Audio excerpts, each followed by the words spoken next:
Good afternoon, ladies and gentlemen, I'm John, this is Many a True Nerd, and welcome to the Many a True Nerd 2018 Awards, the most prestigious awards ceremony in all of gaming, obviously. This is the one that really matters. Ignore all the others.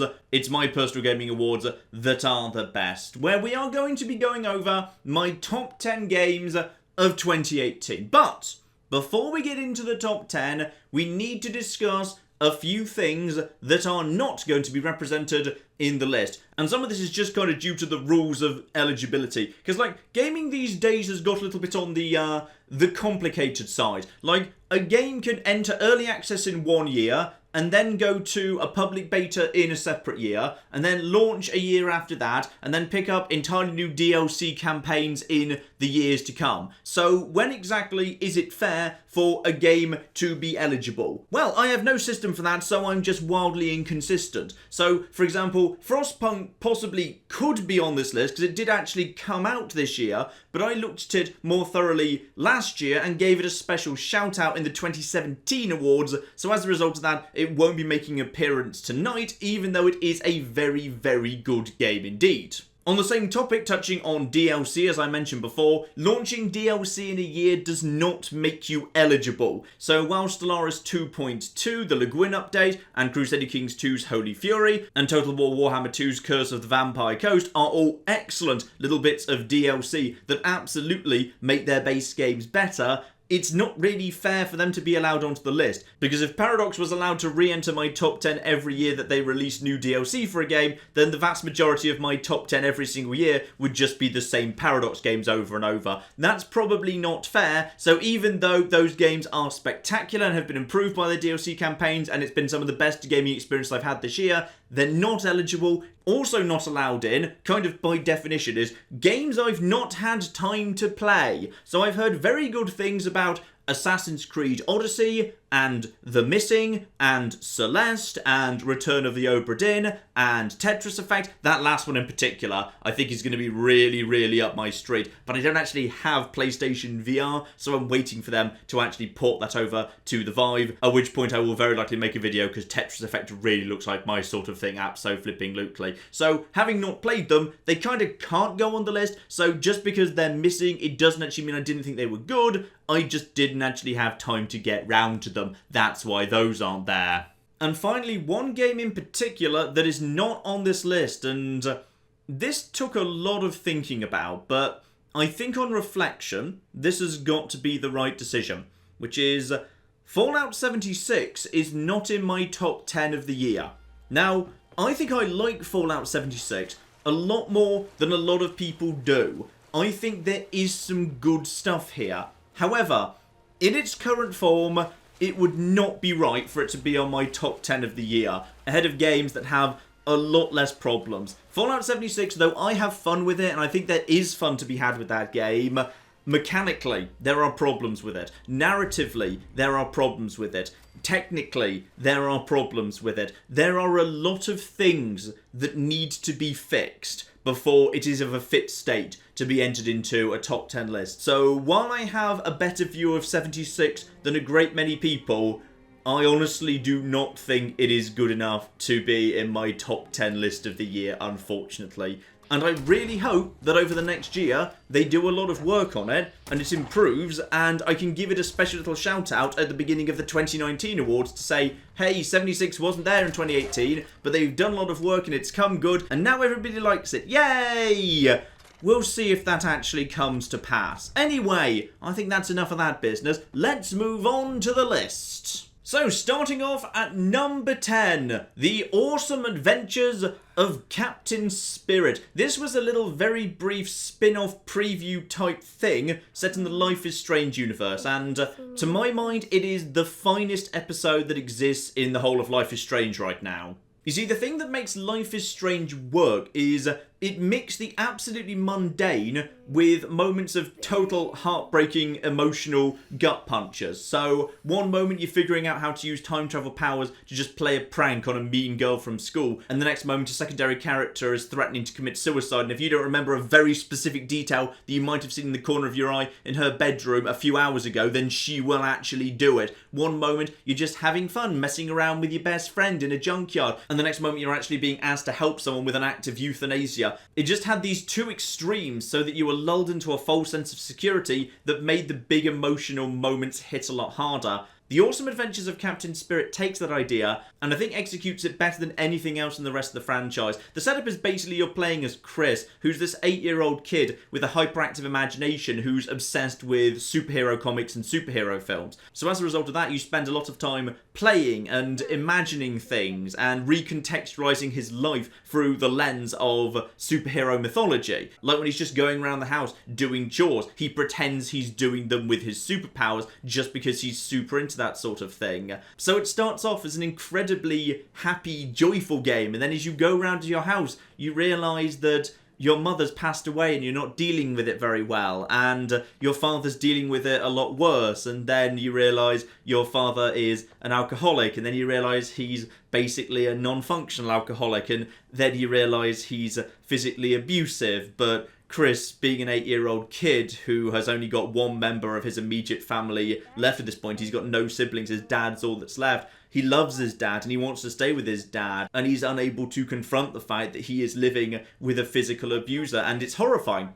It's absolutely horrifying, and it's heartbreaking. And I should stress, by the way, this entire game takes place inside a small bungalow, which I think has like 3 or 4 rooms in it, and the small front yard and small back garden around it. Like, this entire game takes place in one house, and the happy moments are so wonderfully full of joy, and the sad moments are catastrophically, heartbreakingly tragic. It is a masterclass in how to do storytelling. With only a couple of characters and a really small area, it just tells a wonderful story. And it's free, by the way. It's completely 100% free. They just gave it away for free. This was released as a little micro episode ahead of Life is Strange 2, so you can see pretty much 100% of what is on offer in about an hour. But as an hour of gameplay, it's one of the most wonderful but also heartbreaking hours I had all year. It's a wonderful, wonderful experience. Number 9, Super Smash Bros. Ultimate. Because one, it's just nice to welcome Nintendo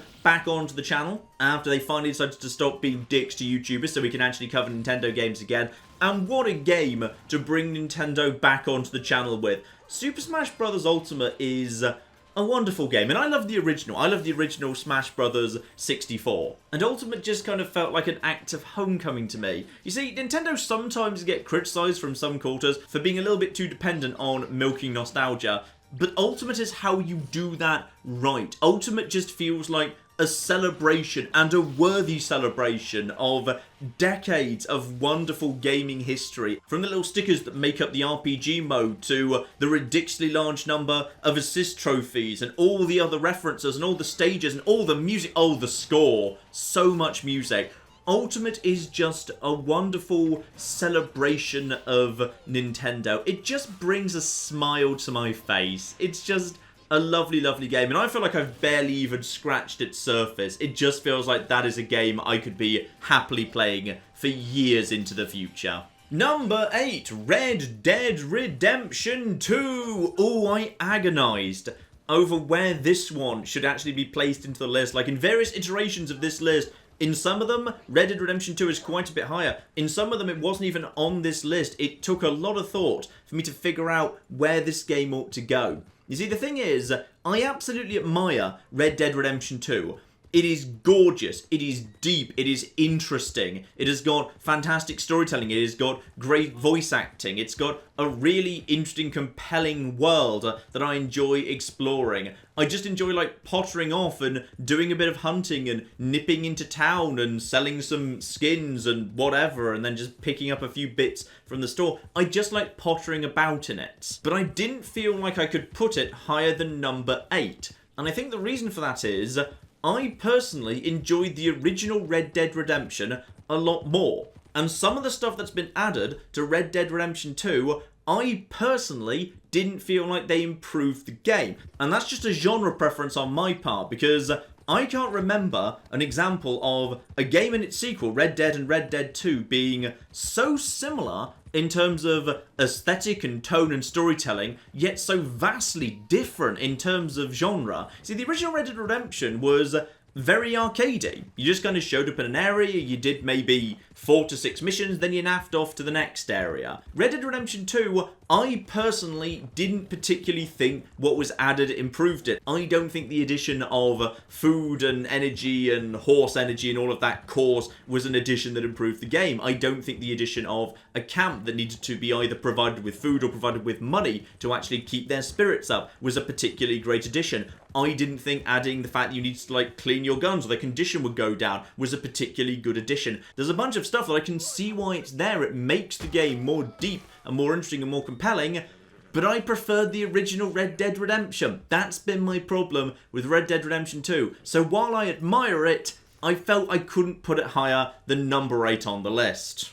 Number 7, Parkitect. Now, I'm not even sure what I'm going to say about this one. The thing is, if you've played Roller Coaster Tycoon 2, then you probably already know that Roller Coaster Tycoon 2 is one of the best games ever made. Roller Coaster Tycoon 2 is incredible. And clearly the people who made Parkitect agree, because they basically just said, okay, let's just make Roller Coaster Tycoon 2, but like, again, in modern resolutions, in pretty modern graphics. And that's pretty much exactly what they've done, and I'm not sure what else I wanted them to do. That's not to say it's a straight copy, like more little data visualization lenses, a lot more data that you can pull about every individual ride, a lot more interesting stuff gets done with staff, regarding staff pathing and all of that business. There's a lot more interesting stuff regarding guests acknowledging immersion and the level of decoration, and that being something you can focus on as well. It's basically Roller Coaster Tycoon 2, but with a lot more data and data visualization and all of that stuff floating around, and I don't know what else I could want, really. Like, there's a very good argument for me putting this at number 1 on this list. The only reason it's not is because, arguably, I suppose it lacks ambition. Alright, 90% of the work was already done for them. They were just taking what Roller Coaster Tycoon 2 already was and just polishing it up and adding a few little bits and slightly improving it. A fantastic game, but that's why this is down at number 7. Number 6, Marvel's Spider-Man. Oh, I loved Marvel's Spider-Man. This was a cracking little game, and it was mostly about the fact that it utilised the license it was built around very, very effectively. Because when you've got Spider-Man, you've got a fairly unique set of powers, in particular with regards to the web shooters, and Spider-Man just did some wonderful stuff with that. Web swinging made navigating through the city an absolute flipping joy. You start off just using your web shooters in fairly minor ways in combat, but then you slowly unlock more and more complicated techniques. It works as an action game, it works as a web-swinging parkour city traversal game, it works mostly as a stealth game, though arguably that's probably not its strongest suit. Had an absolute ball with Spider-Man. My only problem with it is I couldn't help but draw comparisons with Batman Arkham. And the one I kept coming back to was, in Batman Arkham Asylum, at the very beginning of the game, bam, you've got Joker right there. 5 minutes later, you run into Victor Zsasz. 10 minutes down the road, you run into Bane, and 5 minutes after that, it's time for a fight with him. So, Batman basically knew that the way to keep a superhero game going, the way to keep its story compelling, and the way to keep the player moving on, was to utilise the colourful cast of villains to its advantage. Spider-Man has a lot of time where you're just fighting generic thugs with guns and stun batons and rocket launchers. An awful lot of the time, which is such a shame because Spider-Man has such a cool, varied and colourful array of villains that it could have actually called upon. It just doesn't really seem to do that. And having created this wonderful, massive city, there isn't quite enough to fill it. Like, I started noticing fairly early on that certain crimes that you were supposed to be going and taking care of always played out in roughly the same way. So I kind of lost interest in going and taking care of that. A fantastic game, mechanically, but to my mind needed a few extra supervillains and a bit more variety in the tasks dotted around the city. Number 5, Forgotten Anne. Oh, I loved Forgotten Anne. Forgotten Anne was wonderful. It kind of lives in the same part of my memory as The Legend of Zelda The Wind Waker does, which is, it basically is just an interactive living cartoon. In action, it just looks flipping stunning. Add into that some fantastic characters, brilliant voice acting, the focus very much being on narrative. But it was a story that was really, really well told in a really fun, interesting, unique world, together with a whole bunch of fun levels, whole bunch of fun puzzles, all of that good stuff. The only reason it's probably not a tiny bit higher up the list is because it does slightly falter at the end. The final few minutes in particular, yeah, the final boss is a little bit disappointing, to be honest, compared to the rest of the game, which is a bit of a shame, but it is still a wonderful experience. I played the whole thing through twice, and I enjoyed it immensely both times.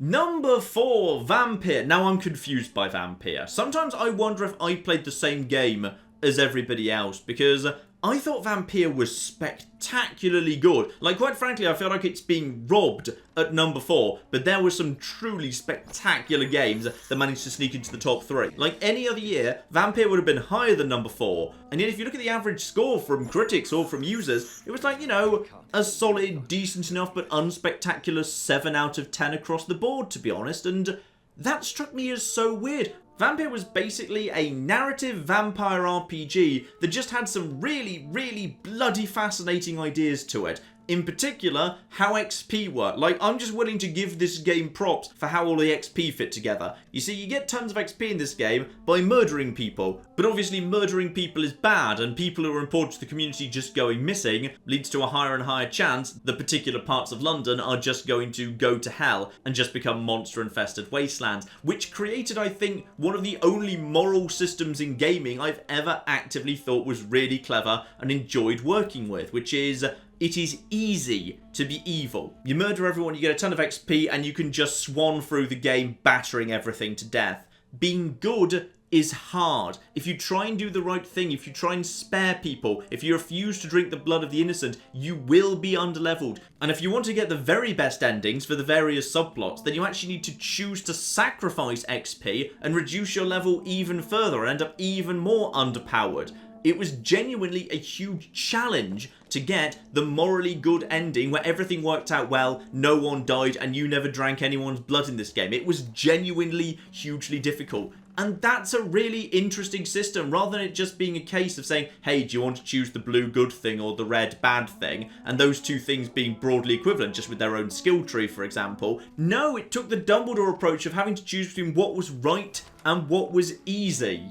But it got even more fascinating than that, because there were plenty of people who seemed like total dicks, who you might think, okay, well I can just kill that guy, and that'll be no problem whatsoever. You got more XP for killing people if you knew more about them first. I know that doesn't really make a huge amount of sense, but it really works in the game, trust me. Because as you dig into these bad characters, you might discover all sorts of things that make you a bit more uncomfortable about potentially drinking his blood. Like, there's one guy who's a thug up in Whitechapel, but you can discover just by digging into his life a little bit that he's got a very sick son who, if the father dies, there's no one to take care of the son whatsoever, so you'd basically be condemning him to death as well. Stuck on top of all of that, a great story, great characters, great voice acting, some really fun subquests, a great score, a great world to explore, a fantastic game overall. I have no idea how the hell this got middling reviews across the board. Vampir is fantastic.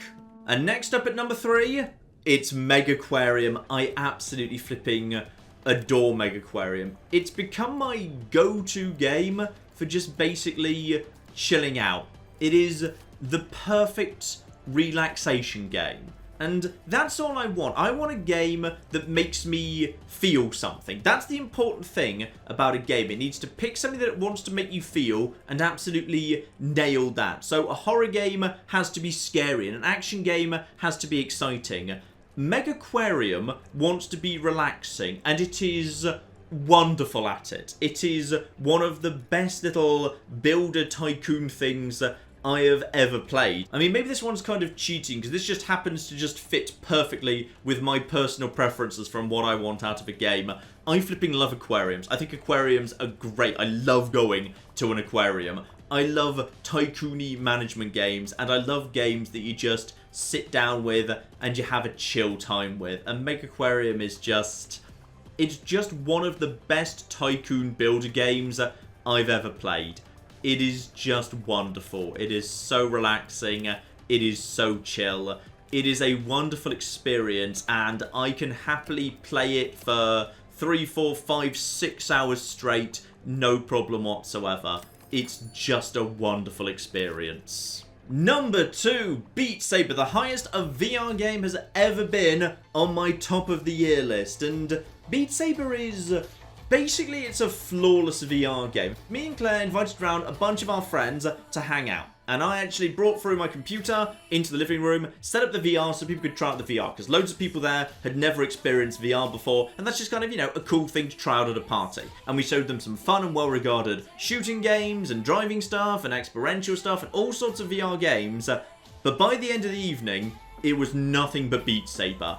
Everybody loved Beat Saber. People who were hardcore gamers adored Beat Saber. People who were casual gamers adored Beat Saber. People who basically never played video games in their lives adored Beat Saber. Everyone wanted to play it. There was no other game being played. Everyone was queuing up for a turn on this game. It is basically flawless. It is the best VR game I have ever played. It is the best rhythm game I have ever played. It is the best, whatever the genre is, where a game tries to trick you into doing exercise. It's the best one of those I've ever played. Beat Saber is absolutely flipping exceptional. If you ever have a chance to actually play with VR and you only have a chance to play one game on it, do Beat Saber. It is wonderful. And as an effectively perfect game, you're probably wondering how the hell that's not at number 1. Well, it's probably because it is a very simple game. Very, very simple indeed. Taking an incredibly simple idea and executing it almost flawlessly, that's one thing. Taking an incredibly complex idea and executing that almost flawlessly, that's even more noteworthy. And that brings us to our Game of the Year 2018, Hitman 2. Hitman 2 is an incredible achievement, because Hitman is, as a concept, not the simplest thing in the world. It's got to work as a stealth game, and it's got to work as a shooter, and it's got to have elements of investigation and social stealth, and a narrative that can be stumbled across in any order that recontextualizes the mission as you go. Because 47, as a general rule, does not have all the information about what's going on with his targets at the beginning of the level, and the more that you learn, the more that you can figure out new ways to assassinate them, or new ways to potentially get them to interact with the world around them, or each other if there's multiple targets. Hitman 2 takes that incredibly complicated idea and has basically perfected it. At this point, IO Interactive just know how to make a Hitman game. You see, back in 2016, when Hitman came out, I did hope that they were getting close to that, because Hitman that year was not my game of the year. It was in my top 10, but it wasn't quite there, and what let it down was it was a bit of a mix of levels. Sapienza was absolutely flipping incredible. Hokkaido was an incredible level too, but it was mixed in with some weaker ones. Colorado was disappointing. Marrakesh was fine if unremarkable. Hitman 2, it is knocking it out of the park across the board. Every single level in Hitman 2 is a classic level, up with the best of Hitman 2016, up with the best of Blood Money. Basically, IO Interactive, and I don't even know how they've done this. This is incredible. This just speaks to the insane level of talent that is in that studio right now. They have taken an incredibly complicated game and just figured out how to consistently knock it out of the park and create amazingly detailed, deep, interesting, sprawling levels.